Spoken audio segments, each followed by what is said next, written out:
বন্ধুরা, আমি এসে গেছি। তোমরা দেখতে পাচ্ছ আমি আজকে দুপুরের খাবার নিয়ে হাজির। তো আজকে আমার খাবারে কি কি আছে চলো দেখে নেওয়া যাক। প্রথম পদটায় বন্ধুরা যেটা আছে সেটা দেখতে পাচ্ছ মাছের মাথা দিয়ে সোনামুগ ডাল। এটা দেখতে পাচ্ছ কফি আলুর তরকারি দিয়ে মাছের তরকারি। আর এটা হলো চিকেনের নর্মাল পাতলা ঝোল। তো বন্ধুরা চলো খাওয়া শুরু করা যাক। প্রথমেই আমি খাবো হচ্ছে গিয়ে মাছের মাথা দিয়ে সোনামুগ ডাল।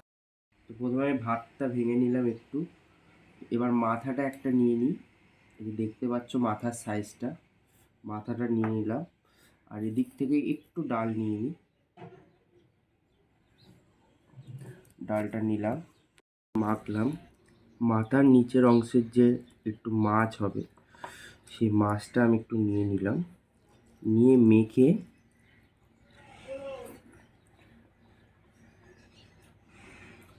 অসাধারণ টেস্ট। মায়ের হাতের রান্নার কোনো তুলনা হয় না। এগুলোর কোনো রিভিউ আমি দিতে পারবো না, কিন্তু অসাধারণ টেস্ট।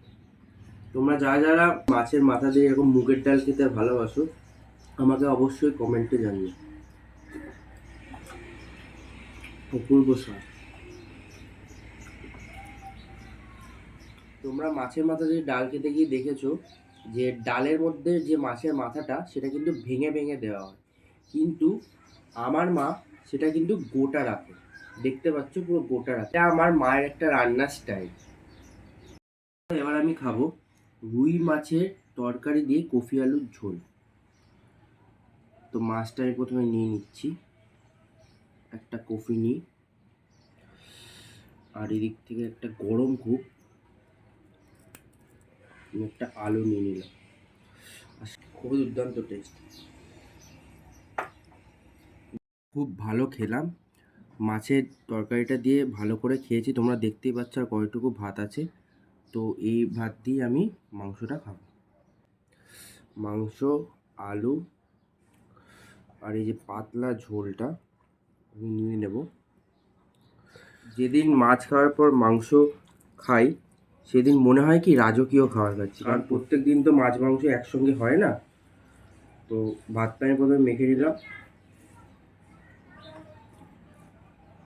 আর মাংসটা একটু ভেঙে এই যে ভাতের সঙ্গে মেখে, মাংসটা দেখতে পাচ্ছ মেখে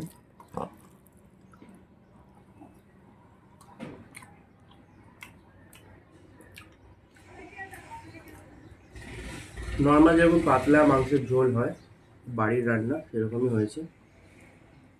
সবশেষে একটাই কথা বলবো, মায়ের হাতের রান্নার কোনো তুলনা হয় না।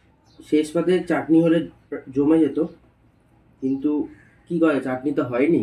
একদিন চাটনি সমেত পুরো একদম ভালো করে আপনাদের রিভিউ দেবো। তো দেখা হচ্ছে নতুন ভিডিওতে। সবাই ভালো থাকবে।